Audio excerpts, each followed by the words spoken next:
नमस्कार देवियों और सज्जनों। मेरा नाम शैल भटनागर है। आप सब हमारे साथ जुड़े हुए हैं। आपने अपना इतना कीमती समय निकाला, उसके लिए आपका बहुत-बहुत धन्यवाद। वहाँ पर आप बहुत बढ़िया मोमेंटम आते हुए देखते हैं। चंदन जी, सबसे पहले आज चर्चा निफ्टी पर। हम लोगों ने धमाकेदार गैप अप ओपनिंग देखी और उसके बाद निफ्टी एक साइडवेज ट्रेंड में गया, वीकली एक्सपायरी थी। बताइए आपको किस तरीके से निफ्टी का मूव आता हुआ दिखता है अब? हम लोग 18 अगस्त की एक्सपायरी में कदम रख चुके हैं, 2 छुट्टियाँ हैं और बाजार सुदृढ़ और मजबूत। क्या राय निफ्टी पर? जी सैल जी, बाजार में एक ही राय है पिछले कुछ दिनों से 17,777 और आप देखोगे बाजार वीकली सेटअप पे लगातार हायर लोज के सीक्वेंस बना रहा है। इवन पिछले दिन की बात करें तो हमारा मानना था कि 17,442 को सपोर्ट लेगा और 17,777 तक की रैली दिखाएगी। इवन 10 अगस्त के दिन का लो ही 17,442 था। तो हमारा ऐसा मानना है कि 17,777 की रैली अनफोल्ड होनी चाहिए और उसके बाद वहां पे टिक गया तो आपको आने वाले 3 से 4 वीक में टुवर्ड्स दिवाली 18,500 तक की रैली बननी चाहिए। तो एज ऑफ नाउ तो मैं 17,777 17,850 तक के टारगेट निफ्टी में लगा रहा हूँ और मेरा मानना है कि यहाँ पे जो स्ट्रेंथ और मोमेंटम है वो बरकरार रहना चाहिए और सिलेक्टिव बैंकिंग और फाइनेंशियल सेक्टर का आउट परफॉर्मेंस वो जारी रहना चाहिए। जी। चंदन जी ऐसा करते हैं, पहले हम लोग निफ्टी और इंडिसेस को ही आपकी राय ले लेते हैं। निफ्टी में आपने कहा कि बहुत स्ट्रॉन्ग मूव दिख रहा है और जो लोग हमारे साथ अब दोबारा जुड़ रहे हैं, हमारे साथ अगर पहले थे, 2 हफ्ते पहले चंदन जी ने कह ही दिया था कि भई देखो 17,777 उनको आता हुआ दिख रहा है और 17,777 आपके सामने ऑलमोस्ट आज स्क्रीन पर था। दिन का हाई समझे तो 17,860 था। चंदन जी, हम लोग बहुत जबरदस्त मूवमेंट और मोमेंटम बैंक निफ्टी में देख रहे हैं। आज खासी तेजी, बुल्स ने अपने कब्जे में 38,900 को किया। क्या यहाँ पर आपको और मोमेंटम बढ़ता हुआ दिख रहा है? क्या हम 42,000 की तरफ चल रहे हैं या यहाँ पर स्थिति अब 4 महीने के हाईज पर थोड़ी साइडवेज जाती हुई दिखेगी? नहीं देखिए, साइडवेज तो मूव नहीं अभी तक। इनफेक्ट मैं देखूंगा तो निफ्टी अपने लगभग 89 ट्रेडिंग सेशन के हाईएस्ट लेवल पे चल रहा है और आप देखोगे फिबोनाची नंबर में 89 का एक मुख्य रोल होता है। इवन काफी लोग निफ्टी और बैंक निफ्टी में 89 डे मूविंग एवरेज को भी फॉलो करते हैं। तो लगभग 4 अप्रैल के आसपास बैंक निफ्टी का जो हाई था वो 38,765 था, यानी कि 38,765 के आसपास। और आज बाजार ने उस लेवल को निकाला है। तो टेक्निकली बात करें तो यहाँ पे थोड़े और शॉर्ट कवरिंग के दांव बन सकते हैं। हमारा ऐसा मानना है कि ये रैली ऊपर में 39,500 39,500 से लेके 40,000 तक इमीडिएट में एंड फिर स्लो एंड स्टडी आपको 4200 जो लाइफ टाइम हाई टेरिटरी है वहां तक जाती हुई नजर आएगी। तो एज ऑफ नाउ हमारा यही मानना है कि मोमेंटम बरकरार रहेगा। 38,250 टू 38,000 एक मेजर सपोर्ट रहेगा। ऊपर में इस रैली को 39,500 की एक्सटेंड करने के लिए। तो 42,000 आप बैंक निफ्टी में आते हुए देख रहे हैं और ये चंदन जी की राय आप देखिए बहुत ही सटीक काम करती हुई दिख रही है। चंदन जी, ये तो बात हुई निफ्टी और बैंक निफ्टी पर। हमारे जितने भी विदेशी मित्र हैं वो भी बड़े खुश हैं। पिछले 5-7 दिन से पूरे अगस्त में आपने जबरदस्त खरीदारी देखी और आज भी लगभग 2300 करोड़ की आप खरीदारी देख रहे हैं। कोई खासे काउंटर्स आप समझते हो जो उनको पसंद आते हो, जो अब हरी चाल और तेज चाल में आपको और बढ़ते हुए दिख रहे हैं? HDFC twins, Bajaj twins, ICICI bank, Reliance, कहां पर दम लगा रहे हैं आप अपना? बिल्कुल देखो, सबसे पहले तो मैं एक्सिस बैंक की बात करूंगा। यहाँ पे 735-38 के ऊपर होल्ड करके डिसाइसिव ब्रेकआउट हुआ है और एक्सिस बैंक हमारे रडार पे है। और तो सबसे पहले एक्सिस बैंक पे फोकस करूंगा। 742 के सपोर्ट से कहीं ना कहीं ऊपर में 780 785 के टारगेट्स बनने चाहिए। और एचडीएफसी ट्विंस यहाँ पे परफॉर्म कर रहे हैं। एचडीएफसी लिमिटेड ने एक पोल एंड फ्लेक का ब्रेकआउट दिया है। वीकली चार्ट में राउंडिंग फॉर्मेशन बना है। यहाँ पे लगभग आप 17 वीक के हाईएस्ट लेवल देख रहे हो और कल बीइंग द फ्राइडे यहाँ पे थोड़े और शॉर्ट कवरिंग और मोमेंट फोकस पे है। यहाँ पे 2400 का सपोर्ट है, ऊपर में 2520 2550 के टारगेट के लिए। HDFC bank gap up opening के बाद जरूर थोड़ा सा रेंज बाउंड रहा। सपोर्ट ग्रेजुअली ऊपर शिफ्ट हो रहे हैं। हायर लोज के सीक्वेंस इंडिकेट कर रहे हैं 1550 तक के स्विंग आने चाहिए। तो एचडीएफसी बैंक, एचडीएफसी लिमिटेड, उसके अलावा एक्सिस बैंक, आईसीआईसीआई बैंक और एसबीआई, ये कुछ आने चाहिए। जी, यहाँ पर चंदन जी की आवाज थोड़ी धीमी होती हुई दिख रही है। चंदन जी, एक बात मेरे ख्याल से काफी लोगों के जहन में है और हमें लिख भी रहे हैं लोग, यहाँ पर जानना चाहते हैं, डीएसपी जी हैं, रत्नेश सिंह जी हैं, कि निफ्टी की आरएसआई उन्हें लगता है बहुत डेली चार्ट पर मजबूत हो चुकी है। 80 अंक वहां पर आपको आता हुआ दिख रहा है, और यकीनन डेली चार्ट अगर आप निफ्टी बैंक निफ्टी की देखें तो वहां पर कई गैप्स भी हैं। क्या ये चिंता का विषय है? क्या बाजार एक झटके से करेक्ट करेगा, या यहां से एक ही चाल दिखती है और वो भी ऊपर? सेल जी देखिए, बाजार करेक्ट होने के चक्कर में काफी लोगों की शॉर्ट पोजीशन यहाँ पे फंसी हुई है, और काफी लोग आप देखोगे मिस आउट की फीलिंग यहाँ पे कर रहे हैं। आप देखोगे कहीं ना कहीं निफ्टी ने पिछले 10 दिनों की बात करें तो 16,442 से 700 तक के लेवल को छू चुका है। तो किसी को समझ में नहीं आया और बाजार की इतनी तेजी हुई है, तो ये मोमेंटम बरकरार रहना चाहिए, और अभी तक ऐसा लग रहा है कि शॉर्ट्स की जो पोजीशन ट्रेप हुई है वो और थोड़ी एक्सटेंड होनी चाहिए, और कहीं ना कहीं शॉर्ट्स को भरोसा है कि कहीं 17,777 पे या 17,850 पे बाजार अटक नहीं जाए, क्योंकि बजट के टाइम मार्केट ने यही हाई बनाया और वहां से करेक्शन हुआ, और मेरा ऐसा मानना है कि 17,777 17,850 को टिका दिया बाजार, तो यहाँ पे 18,500 दिवाली में फायर क्रैकर होते हुए नजर आएंगे, और उससे पहले भी हो सकते हैं। तो आरएसआई जरूर यहाँ पे स्ट्रेंथ है, क्योंकि लगातार पिछले 7 वीक से आप पॉजिटिव मोमेंटम देख रहे हैं।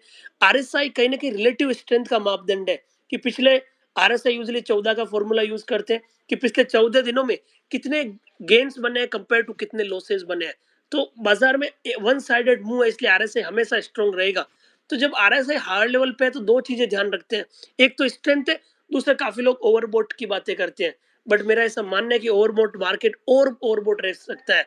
तो इसके लिए आरएसआई को ध्यान जरूर रखेंगे, बट जब तक 17,442 नहीं तोड़ते तब तक आरएसआई के स्ट्रेंथ को और ओवरसोल्ड टेरिटरी को हम इग्नोर करना पसंद करेंगे। जी, तो ध्यान दीजिए, जितनी भी आप डाउट करेंगे इस रैली को, उतनी ही ये रैली और मजबूत होती हुई दिखेगी। ये बाजार का एक अलिखा नियम है कि जितने डाउटर्स होंगे वो अपने शॉर्ट्स और महंगे कवर करते हुए दिखेंगे और बाजार और बढ़ता हुआ दिखेगा। हमेशा ट्रेंड के साथ रहिए, और आपका ट्रेड अगर ट्रेंड के साथ नहीं है तो अपने ट्रेड को बदलें, ट्रेंड पर अविश्वास जाहिर ना करें। बाजार अगर ओवरबॉट भी है तो वो बहुत समय तक इरेशनल रह सकता है, उतने समय तक जितनी आपकी रैशनैलिटी और आपकी जेब मौका नहीं देती। तो चलिए, ये तो बात हो गई चंदन जी एसजीएक्स, माफ कीजिए, निफ्टी की और बैंक निफ्टी की। हमारे विदेशी मित्र खुश हैं, तो आप समझिए कि इंडेक्स हेवीवेट्स चंदन जी को पसंद आते हैं। HDFC bank, Axis, ICICI. Chandan ji Nifty के साथ ही जुड़े रहते हैं, कौन से ऐसे दो स्टॉक्स जो आपको लगता है कि अब यहां से मार्केट को और आगे बढ़ाते हुए दिखेंगे? मैं ये प्रश्न इसलिए पूछ रहा हूं क्योंकि एसबीआई वापस आपको हरे निशान में आता हुआ दिख रहा है, 4-5 दिन की गिरावट। आपको बजाज फाइनेंस में कुछ हरा निशान दिख रहा है, टाइटन ऊपर है, इन्फोसिस, एचसीएल टेक, टीसीएस में हरी लहर है। कुछ अगर इनमें कुछ पसंद आता हो या इनके अलावा कुछ पसंद आता हो तो उस पर भी जरा रोशनी डालिए। बिल्कुल, देखिए आप बाजार के दिग्गज काउंटर की बात करें तो एचडीएफसी लिमिटेड पे सबसे पहला मेरा फोकस रहेगा। ये स्टॉक जरूर धीरे चलता है, बट इसका वेटेज काफी अच्छा है, तो बाजार को ऊपर खींचने का दारमदार यहाँ पे रहेगा। तो 2550 तक का मोमेंटम एचडीएफसी लिमिटेड पे फोकस कर रहे हैं। उसके अलावा आपने काफी स्टॉक्स की बातें की। आईटी में यदि आपको दिग्गज काउंटर के साथ जाना है तो मैं टीसीएस की तरफ फोकस करूंगा। निफ्टी आईटी कंपैरेटिवली थोड़ा सा अंडर परफॉर्म किया, बट टीसीएस यहाँ पे स्टेबिलिटी दिखा रहा है। वीकली चार्ट में फॉलिंग सप्लाई ट्रेंड लाइन यहाँ पे सरपास होती हुई नजर आ रही है। डेटा सेटअप में पुट राइटिंग हो रही है। लास्ट सीरीज से इस सीरीज में काफी अच्छे रोल ओवर्स भी देखने को मिले हैं, और इंटरेस्टिंग फैक्ट ये है कि की मूविंग एवरेज को होल्ड करके उसके ऊपर डिसाइसिवली होल्ड कर रहा है। तो यहाँ पे लगभग आपको 3320-30 के सपोर्ट रहेंगे, ऊपर में 3550 की रैली के लिए। तो इन सारे दिग्गज की बात करें तो मैं एचडीएफसी लिमिटेड और टीसीएस और फिर थर्ड में एक्सिस बैंक को तवज्जो देने की प्रयास करूंगा। अब एसबीआई देखें तो एसबीआई भी ठीक लग रहा है, हालांकि वेटेज कम है, बट एसबीआई आप देखोगे पिछले 4-5 दिन में ऊपर के लेवल से करेक्शन हुआ था, और करेक्शन इसलिए भी हुआ क्योंकि काफी अच्छा रनअप बन चुका था। 430 से लेके 545 तक का रन अप पिछले 6-7 वीक में बना। इस वीक में डिक्लाइन हुआ, बट उस डिक्लाइन में भी 513-15 के जोन को होल्ड किया है। तो मेरे हिसाब से 513 एक मेजर सपोर्ट रहेगा वापस आपको एसबीआई को 545 तक के लेवल को ले जाने के लिए। अच्छा चंदन जी, एक इंटरेस्टिंग बात मैं ये कहना चाहता हूं कि दोनों टीसीएस और एचडीएफसी आपको अपने 200 डीएमए के आसपास ही ट्रेड करते हुए दिखते हैं, और ये बहुत ही कम होता है कि हम लोग एक बहुत स्ट्रॉन्ग बुल मार्केट में हों और आपको टीसीएस और एचडीएफसी अपने 200 डीएमए के आसपास दिखें। तो ये फंडामेंटली भी और टेक्निकली भी आपको फिलहाल रिलेटिवली मतलब अपने प्रीवियस हाइज से नीचे दिख रहे हैं, और चंदन जी की मोहर है और तिलक है, तो यहाँ पर आपको और तेजी आती हुई दिखेगी। आप सब लोग चंदन जी के और मेरे ट्विटर फीड पर जुड़े, तो मैं वहां पर जो जो चंदन जी कह रहे हैं उसकी चार्ट स्क्रीन पर लगाता हुआ दिख रहा हूं। इन पर भी नजर डालिए और समझिए कि चंदन जी कितनी शानदार तरीके से आपको बढ़िया सौदा पकड़ कर देते हैं। चलिए, ये तो बात हुई एक्सिस बैंक, टीसीएस और एचडीएफसी पर, और कुछ टिप्पणी चंदन जी ने एसबीआई पर भी करी। चंदन जी, हम लोग एक माहौल जरा देख रहे हैं तेजी का, या समझिए मध्यम गति की तेजी का मेटल स्टॉक्स में। अक्सर आपने इच्छा जाहिर की है कि भाई इसमें इतनी रिलेटिव स्ट्रेंथ नहीं है जितनी आप जैसे बैंकिंग में देख रहे हैं, या जितनी आप एफएमसीजी या कुछ हद तक आईटी में भी देख रहे हैं। मेटल्स में लॉन्ग साइड में कुछ पसंद आता हो या इससे परा रहा जाए? देखिए, बाजार में मेरा ऐसा मानना है कि कुछ सेक्टर ऐसे हैं जहाँ पे वॉलेटिलिटी ज़्यादा है और आउट परफॉर्मेंस उतना नहीं है, और इसी वजह से मेरे को मेटल ज़्यादा समझ में नहीं आ रहा है। मैं आपको बताऊं, मेटल की इस पूरी रैली में 2021 में हम काफ़ी बुलिश थे, बट 2022 के सेकंड हाफ के बाद में यहाँ पे हम थोड़े से साइड में हो रहे हैं, क्योंकि मेटल का जो मोमेंटम है वो ग्लोबल मार्केट में ताल्लुक रखता है, और ग्लोबल मार्केट थोड़े से सकपका रखे हैं पिछले यदि 3-4 महीने की बात करें। तो आप निफ्टी मेटल इंडेक्स को देखें तो कि काफ़ी बड़ा सेलो पिछले 3-4 महीने में हुआ। लास्ट महीने में जरूर रिकवरी हुई थी, बट कहीं ना कहीं सिलेक्टिव मेटल यहाँ पे परफॉर्म कर रहे हैं। तो मैं सबसे पहले मेटल इंडेक्स की बात करता हूँ, तो निफ्टी मेटल इंडेक्स अपने इमीडिएट हर्डल के आसपास है। जरूर पिछले महीने रिकवरी हुई थी, बट वापस अब हर्डल पे है। बट फिर भी आप यदि किसी को मेटल में लेने की इच्छा जाहिर हो रही है, तो मैं अब टाटा स्टील पे फोकस करूंगा। टाटा स्टील सबसे पहले ध्यान रखिए, अभी 100 रुपए 109 रुपए का काउंटर बन चुका है, क्योंकि यहाँ पे 10:1 का स्प्लिट हुआ है। टाटा स्टील कहीं ना कहीं वापस अब सपोर्ट बेस्ड बाइंग बता रहा है, कंसोलिडेट हो रहा है, और पिछले लगभग 8 दिनों से देखें तो 105 के लेवल को तोड़ नहीं रहा है। तो कोई भी हल्का सा डिप आए तो 105 के सपोर्ट से मैं टाटा स्टील लेने की इच्छा रखूंगा, ऊपर में 113 से लेके 116 के टारगेट के लिए। तो फिलहाल मेरे को यदि मेटल में कुछ लेना है तो मेरा ध्यान और रुझान टाटा स्टील की तरफ रहेगा। और सेकंड काउंटर आप देखोगे तो मैं जेएसडब्ल्यू स्टील की तरफ फोकस करूंगा, जहां पे कंपैरेटिवली लेस बीटा है, ज्यादा वॉलेटिलिटी नहीं है, ज्यादा बड़े डिप्स नहीं आ रहे। यहाँ पे लगभग 655 के सपोर्ट से आपको ट्रेडिंग पोजीशन डिक्लाइन पे बना सकते हो। आपको चंदन जी की टाटा स्टील उन्हें पसंद आता हुआ 200 डीएमए से आज इसकी भयंकर लड़ाई हुई। मामूली से लाल निशान में ये आपको बंद होता हुआ दिखा, लेकिन चंदन जी की मोहर है तो आपको ये बढ़ता हुआ दिखेगा। चंदन जी, एक स्टॉक कोल इंडिया, धमाकेदार नतीजे, ग्लोबल थीम आपको वैसे भी कोल की तरफ आती हुई दिखेगी। इंडिया में वैसे भी कोल की कमी चल रही है। ये जो हमने तेजी देखी 218, 219, 220 तक, और आज नतीजे भी आते हुए दिखे, क्या ये चलती हुई दिखती है या इसकी गति धीमी होगी या चाल अब सुस्त हो जाएगी? देखिए सेल जी, कोल इंडिया की बात करें तो कोल इंडिया में आप देखोगे 2015 से लेके 2020 6 साल लगातार ये गिरा था। 2021 में नीचे के लेवल से रिकवरी हुई थी और यहाँ पे फॉलो अप देखने को मिला है। तो मेरा कहने का ये मतलब है 6-7 सालों की मंदी के बाद अब जाके कोल इंडिया में थोड़ी सी स्ट्रेंथ बनी और नीचे के लेवल से रिकवरी है। बट कंसर्न ये होता है कि एक बड़े मुंह आने के बाद ये काउंटर ऊपरी लेवल पे फंस जाता है, डिप बनाते हैं और फिर वापस बाइंग आती है। तो मौजूदा लेवल पे मैं ज्यादा स्ट्रेंथ और रिस्क रिवॉर्ड रेशियो की बात नहीं करूंगा, बट कोई भी डिक्लाइन 200 205 की तरफ आता है तो जरूर फिर 220 225 तक खरीदारी की सलाह दे सकता हूँ।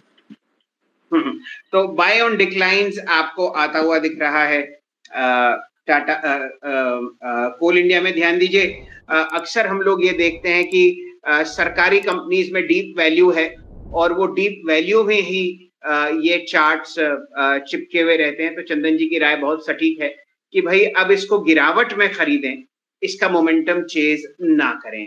अच्छा चंदन जी, थोड़ी साइकोलॉजी पर बात करते हैं ट्रेडिंग की। आपने एक बहुत अहम बात बताई कि 89 दिनों की तेजी के बाद बैंक निफ्टी आपको और आगे बढ़ता हुआ दिख रहा है। यही रैली आप निफ्टी में भी देख रहे हैं। मैं ये जानना चाहता हूं कि इस वक्त माइंडसेट और साइकोलॉजी नए ट्रेडर्स की क्या होनी चाहिए? बड़े दिनों में हरे निशान के दर्शन हुए हैं, क्या करना चाहिए सुबह और किस तरीके से तैयारी करनी चाहिए?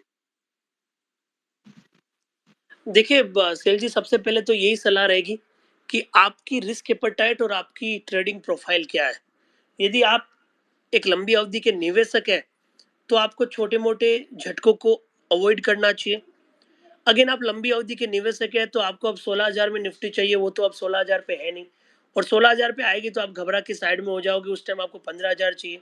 तो मेरा कहने का मतलब है, यदि आप निवेशक हो, तो आपको हर लेवल पे खरीदारी करनी चाहिए बाजार में, या फिर ट्रांचेज में लेनी चाहिए। जैसे मान ले 17,500 चल रहा है, या फिर कोई भी डिप आता है 17,200 17,000 पे, तो वहां पे और ऐड कर लिया, या फिर 18,000 के ऊपर जाए तो वहां पे और अपनी पोजीशन ऐड कर ली। तो इस तरह से आपको करना चाहिए। बट आप यदि ट्रेडर हो, तो आपको लेवल के साथ काम करना चाहिए। मेरा बाजार में जो अनुभव रहा है, मैं बोल रहा हूँ, लोग बोलते हैं बाजार के दो डायरेक्शन होते हैं, बुलिश और बेरिश, बट मेरा ऐसा मानना है दो डायरेक्शन है। आप सही डायरेक्शन में है या गलत डायरेक्शन में है, तो बाजार के ट्रेंड के साथ में रहिए। पिछले लगातार 7 वीक से हायर लोस के सीक्वेंस बन रहे हैं, तो जो भी डिप आते हैं हम उसको खरीदारी की सलाह दे देते हैं। तो मैं एक चीज बताऊंगा, बाजार तेजी के बाजार में आप रेजिस्टेंस को मत ढूंढो, सपोर्ट को ढूंढो और वहां पे खरीदारी की सलाह रखो। मंदी के बाजार में आप सपोर्ट मत देखो, रेजिस्टेंस को देखो और बाउंस पे बिकवाली की सलाह रखो। तो सबसे पहले ट्रेडर्स को यही सलाह रहेगी कि पिछले 7-8 वीक से काफी अच्छा मोमेंटम है, बाजार अभी तेजी का बन रहा है, इसके लिए बाय ऑन डिक्लाइन की रणनीति रखो। तो मेरे हिसाब से इस चीज को आपको ध्यान में रखना चाहिए।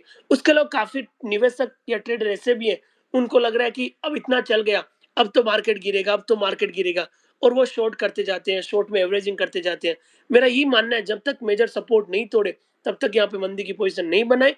आपको बाजार में डर लग रहा है कि 1000-1200 पॉइंट चल चुका है, तो वहां पे अपनी पोजीशन साइजिंग कम कर दे, बट ट्रेंड के अगेंस्ट में नहीं जाइए। ये सबसे बड़ी चीज आपको ध्यान में रखनी है इस बाजार में विनर बनने के लिए। चलिए, तो ये एक बहुत ही मतलब ये मैं भी आज सीख रहा हूं कि तेजी में सपोर्ट को देखिए, रेजिस्टेंस को नहीं, और डिप में उस तेजी को खरीदिए, और इस बात की चिंता मत कीजिए, खासकर जो लोग शॉर्ट हैं, कृपया करके अपने शॉर्ट्स ना ऐड करें। एवरेजिंग बहुत ही बुरी चीज है, और खासकर ऑप्शंस की दुनिया में ये आपको असंतुलित कर देती है, और फिर और दिक्कत में हम सब लोग आ जाते हैं। चलिए चंदन जी, अब आगे बढ़ते हैं। ये साइकोलॉजी की बात हुई, आपने बहुत अच्छी चर्चा करी। 2-3 बात और। क्रूड ऑयल, ये भारतीय बाजारों के लिए बहुत ही एक प्रभु की देन समझिए। अब $100 के नीचे आपको ट्रेड करता हुआ दिख रहा है, और यहाँ पर हम लोग और उम्मीद कर रहे हैं कि ये और गिरावट की तरफ दिखेगा। एक बात और इंटरेस्टिंग ये हुई है कि जो भी आपने तेजी देखी थी यूक्रेन और रशिया के युद्ध के बाद, वो अब सब समाप्त हो चुकी है। क्या राय क्रूड ऑयल पर? जी देखिए, मैं बोल रहा हूँ कि एफआईएस का वापस आना और बाजार का होल्ड करना कहीं ना कहीं तेल का ही खेल है। और क्रूड में जिस हिसाब से ऊपर के लेवल से कूल डाउन हुआ है और एशियन पेंट में रिकवरी हुई है, कहीं ना कहीं संकेत हो रहा है कि क्रूड अब निचले लेवल को थामने का प्रयास करके अपनी बड़ी वॉलेटिलिटी को कूल डाउन करेगा। तो क्रूड में कुल मिला के यहाँ पे वीकनेस ही लगेगी, बड़े वापस बाउंस नहीं लग रहे। और क्रूड में यदि इन्हीं लेवल पे कंसोलिडेशन हुआ, तो मेरे हिसाब से इंडिया की डोमेस्टिक इकोनॉमी के लिए सबसे अच्छा होगा। और उस कंडीशन में यदि एफआईएस का थोड़ा सा भी फ्लो हुआ, और डीआईएस तो ऑलरेडी वहां पे फ्लो दे ही रहा है, आप निफ्टी को न्यू हाई के लिए टक्कर नहीं दे सकते हो। तो मेरे हिसाब से ये तेल का खेल बहुत अच्छा है। और क्रूड में यहाँ पे मेरा ऐसा मानना है, थोड़ा सा और डीप आता है तो भारतीय बाजारों के लिए एक पॉजिटिव समीकरण बनता हुआ नजर आएगा। जी, तो तेल का खेल, चंदन जी की बहुत ही सटीक राय रहती है, और आप मुहावरों पर और हिंदी भाषा पे इतनी गहरी कमांड रखते हैं। चंदन जी की एक और बहुत फेमस लाइन है, option is no longer an option, it is now a compulsion. तो ध्यान दीजिए तेल के खेल में चंदन जी बहुत आगे हैं और इसी खेल की वजह से आप बहुत बढ़िया मोमेंटम भारतीय बाजारों में आते हुए देख रहे हैं। चंदन जी, एक बात और, आपने खुद ही नाम लिया कि अ, अ, जो हम तेजी एशियन पेंट्स में देख रहे हैं, वो वजह है तेल की गिरावट की। तो क्या आप यहाँ पर बुलिश रहेंगे? मेरे हिसाब से जो मैंने लास्ट प्राइस एशियन पेंट्स का देखा था, वो अपने ऑल टाइम हाईज की तरफ बढ़ता हुआ मुझे दिखा था। और क्या लगता है आपको, क्या कहता है एशियन पेंट्स का चार्ट आपको? जी देखिए सेल जी, मैं एशियन पेंट की कहानी की जिक्र करूं तो 10 सालों में साल दर साल ये स्टॉक कभी नेगेटिव नहीं हुआ है।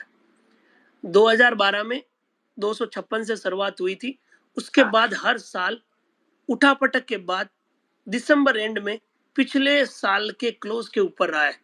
तो ये समीकरण तो यही बता रहा है कि इस काउंटर में बहुत स्ट्रेंथ है। और उससे अच्छी बात ये हुई है कि कुछ दिनों पहले ये 2560 के आसपास गिरा था, अब पिछले साल के जो लेवल है 3400 वहां पे आके अटक चुका है।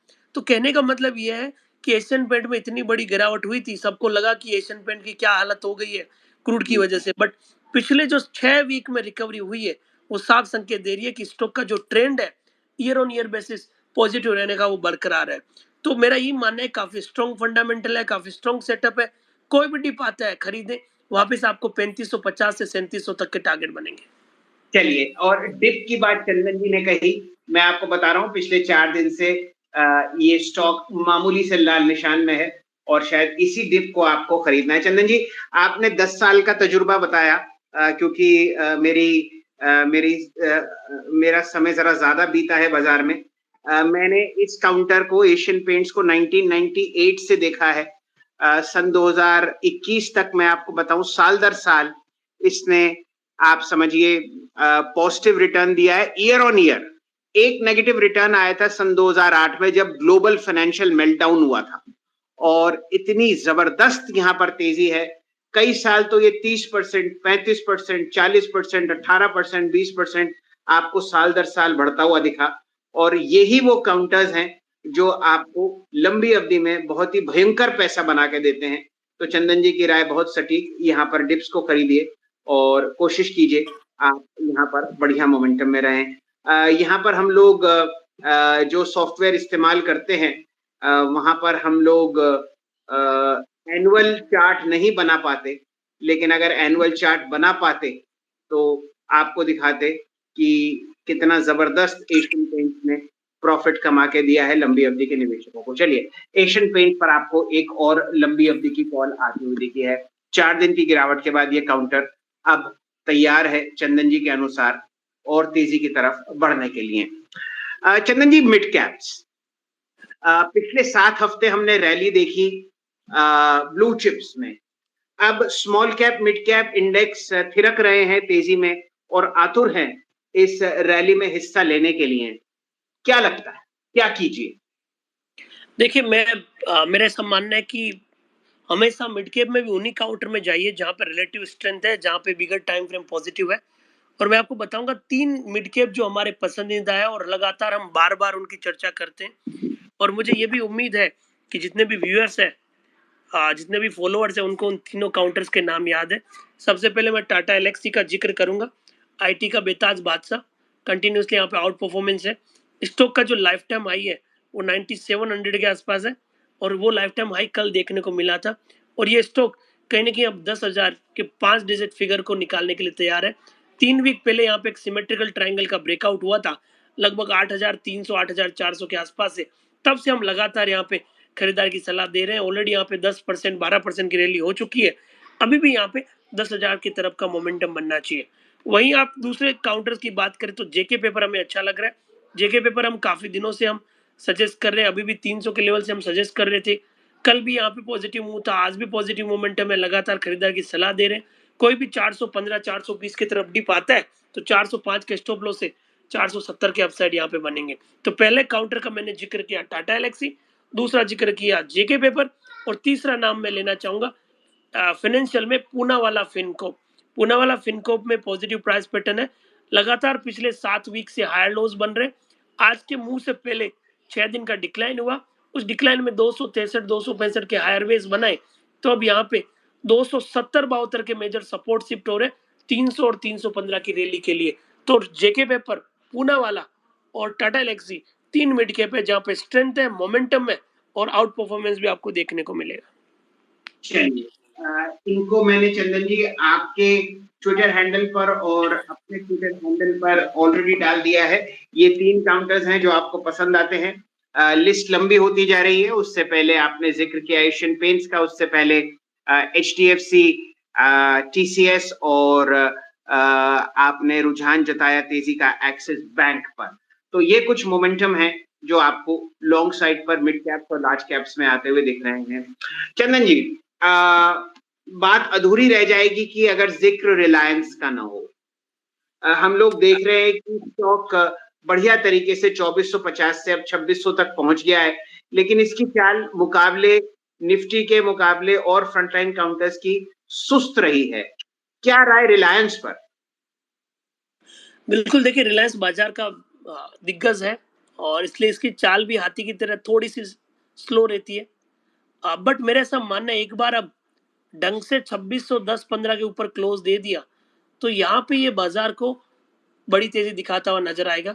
यदि मैं रिलायंस के चार्ट को देखूं तो कहीं ना कहीं कप एंड हैंडल और राउंडिंग फॉर्मेशंस और छोटे टाइम फ्रेम में एक पोल एंड फ्लैग पैटर्न, तो ये सारे चार्ट पैटर्न यहाँ पे बन रहे हैं। वीकली चार्ट में राउंडिंग फॉर्मेशन के साथ हाई टॉप्स और हायर लोस की सीक्वेंस भी बन रहा है। तो एज ऑफ नाउ जो अगला पड़ाव है हार्डल का वो 2615 के आसपास है। 2615 निकलता है और 2600 के ऊपर क्लोज आ जाता है तो आपको यहाँ पे 2700-2720 तक के लेवल बनेंगे और कोई भी तेजी की पोजीशन बनाते हो तो 2530-35 के सपोर्ट के साथ पोजीशन बनाई जा सकती है। अच्छा चंदन जी, अक्सर हमारे पास प्रश्न आते हैं कि भाई रिलायंस का ऑप्शन काम नहीं कर रहा, तो रिलायंस के लिए आपकी क्या राय होगी? कौन सा इंस्ट्रूमेंट चूज किया जाए, फ्यूचर्स या कैश? देखिए रिलायंस के लिए सबसे पहले कैश करो तो सबसे अच्छा है, और या फिर आपको लीवरेज लेना है तो फ्यूचर करो। ऑप्शंस में रिलायंस को आप कॉल बाय करके पैसा नहीं बना सकते हो।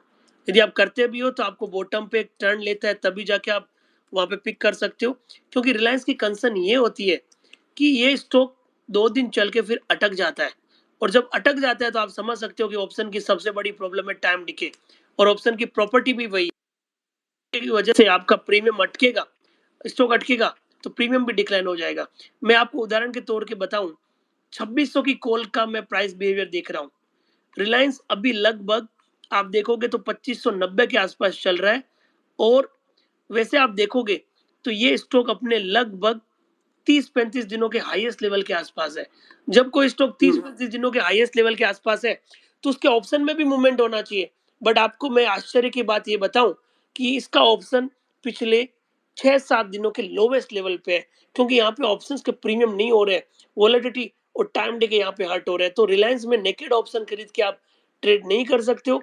यदि ऑप्शंस में ट्रेड करना है तो 2600 की कॉल लेके ऊपर में 2700 की कॉल बेच के बुल कॉल स्प्रेड बनाओ, या फिर आप डिलीवरी में लो, या फिर हल्का सा डीप आता है तो रिलायंस को 2525-2530 के सपोर्ट से फ्यूचर में लो।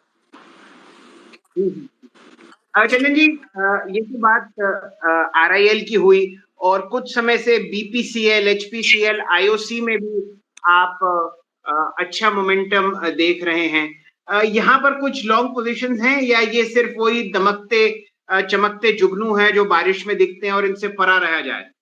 देखो आपने बिल्कुल कहा सेल जी, और मुझे आईओसी और बीपीसीएल से कोई मोहब्बत नहीं है, क्योंकि ये चार्ट अपनी मन मर्जी के करते हैं। जो चार्ट अपनी मन मर्जी के करते हैं तो उनको समझना बहुत मुश्किल होता है, इसके लिए इनके चार्ट्स को इग्नोर करना ही बेहतर है। मैं आपको बताऊं, यहाँ पे 6 दिन पहले ब्रेकआउट हो रहा था, 330-336 निकला था, बट उसके बाद वो ब्रेकआउट फेल हो गया, 315 में आ गए। 315 तोड़ा था तब एक राइजिंग ट्रेंड लाइन तोड़ी थी, लगा कि अब तो 300 चला जाएगा, वापिस ये घूम फिर के 325-335 के आसपास हो गया। तो ये थोड़े नटखट और चंचल शेयर है जहाँ पे मोमेंटम न्यूज की वजह से होते हैं, न कि प्राइस की वजह से।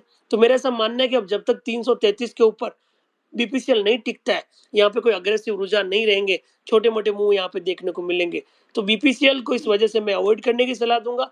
आईओसी में बॉटम बना है, बट प्रॉब्लम ये है कि फॉलो अप नहीं है बोट। और दूसरा आप देखोगे जहाँ पे निफ्टी में 1000-1200 पॉइंट की रैली है, ये स्टॉक नीचे से 3-4% ही नहीं चल पा रहे, तो कंपेरेटिवली मोमेंटम और स्ट्रेंथ मिसिंग है।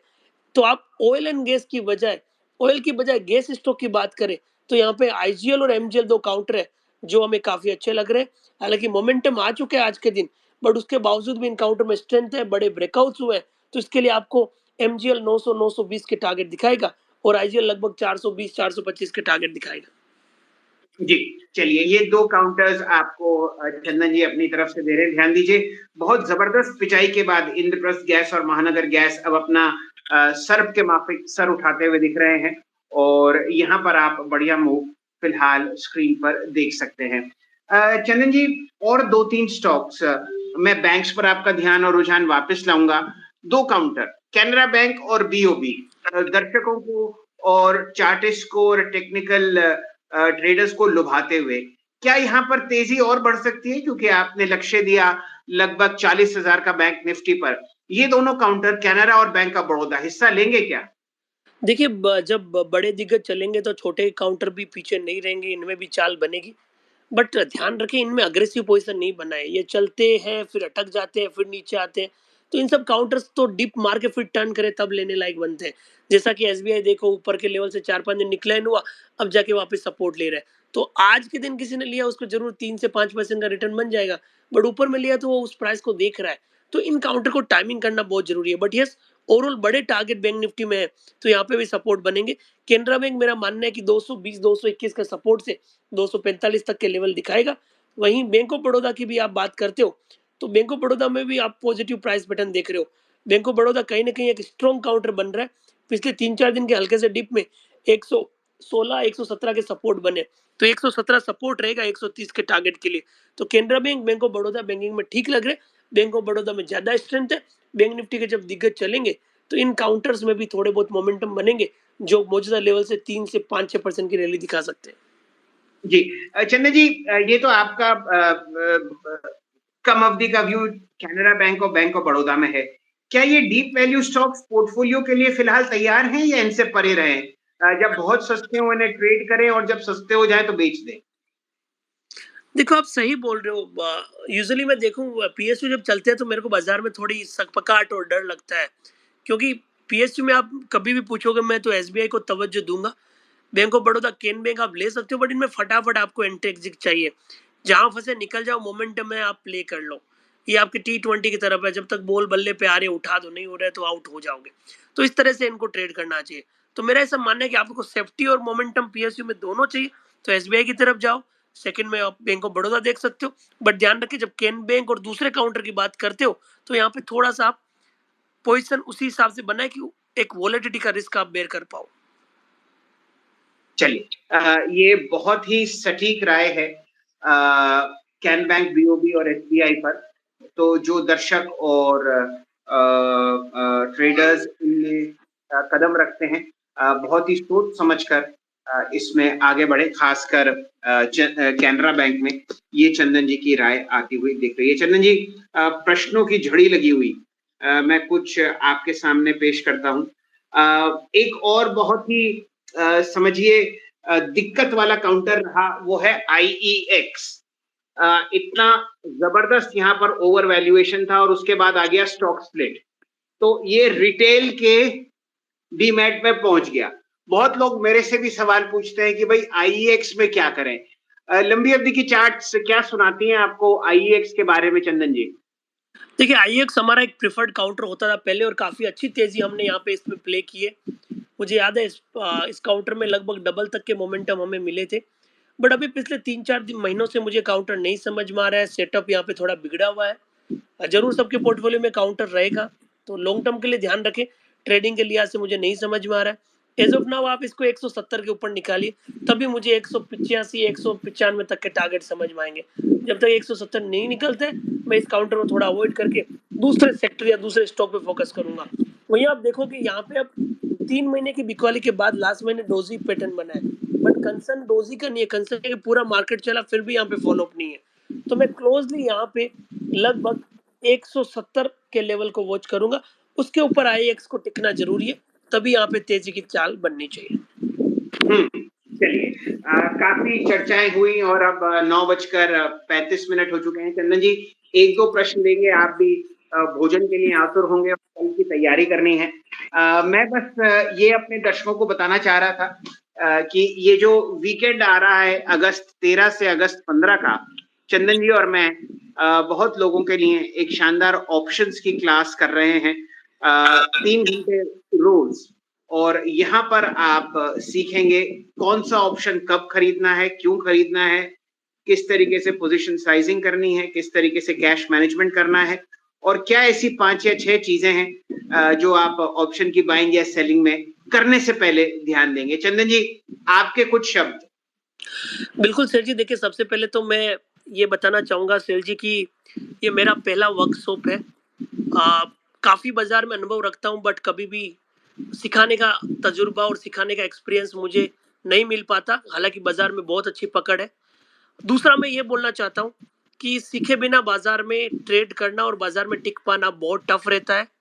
और तीसरी बात मैं यहाँ पे ऐड ये करना चाहता हूँ कि जो भी ये वर्कशॉप ऐड करेगा, मेरा ऐसा मानना है कि वर्कशॉप की लागत आपको 2 दिन में निकल जाएगी।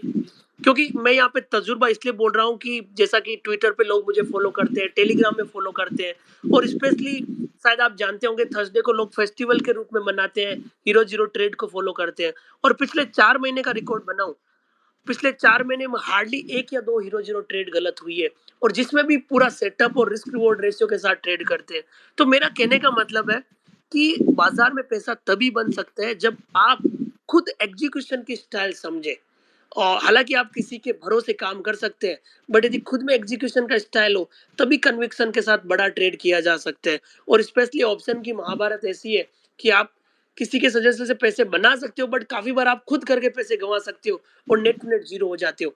तो मेरा यही राय रहेगा कि सबसे पहले इस सेमिनार में जो ऑप्शंस के बेसिक्स और बारीकियों की बातें हो रही है, उनसे अपने आप को सीखें।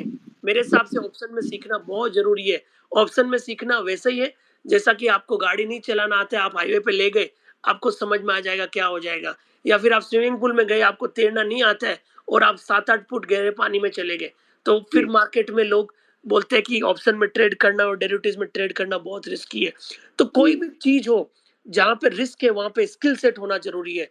तो ये जो 3 दिन रहेंगे, पूरा का पूरा हम स्किल सेट डेवलपमेंट पे फोकस करेंगे। और मैं आपसे और सब जो भी इस कार्यक्रम में शामिल हो रहे हैं उनसे वादा कर रहा हूँ कि मैं अपने दिल और दिमाग से पूरा अपना बेस्ट देने की ट्राई करूंगा, ताकि उनको याद रहेगा कि उन्होंने कोई क्लास अटेंड करी है और उस क्लास में अटेंड करने की वजह से उनको फायदा हो या नहीं हो, बट नुकसान होना बंद हो चुका है। जी, ये बात बिल्कुल सही कही आपने चंदन जी। ये बात अति आवश्यक है कि आप ऑप्शंस की महाभारत में जब कदम रखें रोज सुबह, तो कम से कम आपके पास आपके तुनीर में एक से एक बढ़िया तीर होना चाहिए। और ये एक वो बहती हुई पैसे की गंगा है जो आपको बहुत ही बढ़िया रिटर्न कमा के दे सकती है। तो क्या करना है, कब करना है, कैसे करना है और क्यों करना है, इन सब पर चंदन जी और मैं आपको बहुत बढ़िया तरीके से समझाते हुए दिखेंगे 13 अगस्त और 15 अगस्त के बीच में 11 से 2 बजे। ये पहल है चंदन जी और मेरी तरफ से फाइनेंशियल फ्रीडम की। जुड़िए हमारे साथ, और ये जो हम लोग ट्विटर स्पेसेस करते हैं इसमें फायदा उठाइए इस शानदार मोमेंटम का जो आप निफ्टी और बैंक निफ्टी में देख रहे हैं, बढ़िया ब्लू चिप्स में देख रहे हैं, अच्छी मिड कैप्स में देख रहे हैं, और कुछ समय बाद स्मॉल कैप्स में भी आते हुए देखेंगे। भारतीय बाजार और अर्थव्यवस्था बहुत अच्छे मोमेंटम में है। फायदा उठाइए इस तेजी का। जुड़िए चंदन जी और मेरे साथ के साथ। इन्हीं शब्दों के साथ आप सबका मैं धन्यवाद करता हूं। चंदन जी, खासकर आपका, आप जुड़े, अपना कीमती समय निकाला। और यही ट्विटर स्पेसेस हम लोग कल भी करते हुए दिखेंगे, क्योंकि एक नया हफ्ता आपको शुरू होता हुआ दिख रहा है। और अलावा इन काउंटर्स के जो जो आपके प्रश्न हैं अपने स्टॉक्स पर, जरूर डालिए, हमें ट्विटर पर टैग कीजिए चंदन जी और मुझको। हम लोग भरसक प्रयास करेंगे आपको तसल्ली पूर्ण जवाब देने का। आप सब हमारे साथ जुड़े, आपका बहुत बहुत आभार और धन्यवाद। चंदन जी नमस्कार। धन्यवाद, धन्यवाद सेल जी। तो मिलते हैं कल, और बिल्कुल आशा करते हैं कि हमारे साथ आप भी इस फाइनेंशियल फ्रीडम के जश्न को आनंद लेंगे। और ये जो हमारी एक पहल है, उस पहल में आप और आप अपने दोस्तों को भी शामिल करके कहीं ना कहीं इस ऑप्शंस के महाभारत और चक्रव्यूह में अच्छे से निकल के और अपने फाइनेंशियल फ्रीडम को तूल देते हुए नजर आएंगे। धन्यवाद सेल जी। चलिए, बहुत बहुत शुक्रिया चंदन जी, कल मुलाकात होगी। नमस्कार, जय हिंद।